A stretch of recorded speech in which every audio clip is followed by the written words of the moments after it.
Every one of us, we have trials in our life. விசுவாசிகளாகிய நாம் எப்பொழுதும் போராட்டங்களை சந்திக்க வேண்டியதாக இருக்கிறது. ஆகவே இன்றைக்கு யோசேப்பின் வாழ்க்கையின் மூலமாக அவர் எப்படி போராட்டங்களை சந்தித்து அதில் வெற்றி பெற்றார் என்று ஒரு செய்தியை நாம் பார்க்க போகிறோம். We are going to learn from the life of Joseph how he was able to overcome his trials of faith.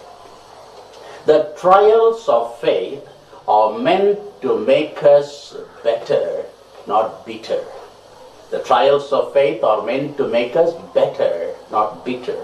விசுவாசத்தின் போராட்டங்கள் கசப்பை கொடுப்பதற்காக அல்ல, எழுப்புதலை உண்டாக்கவே தேவனால் அனுமதிக்கப்படுகிறது. The dark clouds do not indicate the absence of the sun. கரு மேகங்களை காணும்போது சூரியன் இல்லை என்று நினைக்க வேண்டாம். The storms of life do not indicate the absence of God. அதை போலவே வாழ்க்கை புயல்களை சந்திக்கும் போது தேவன் எங்கே என்ற சந்தேகம் வரக்கூடாது.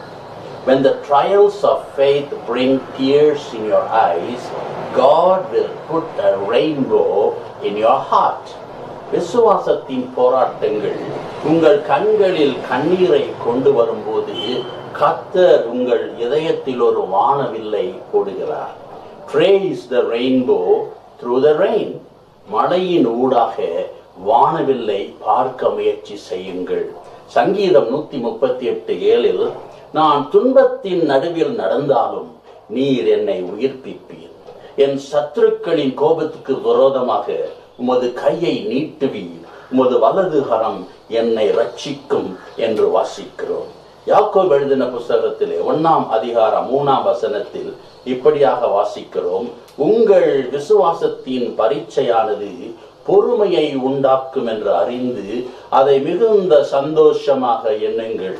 இந்த அறிவு மிகவும் தேவையானது.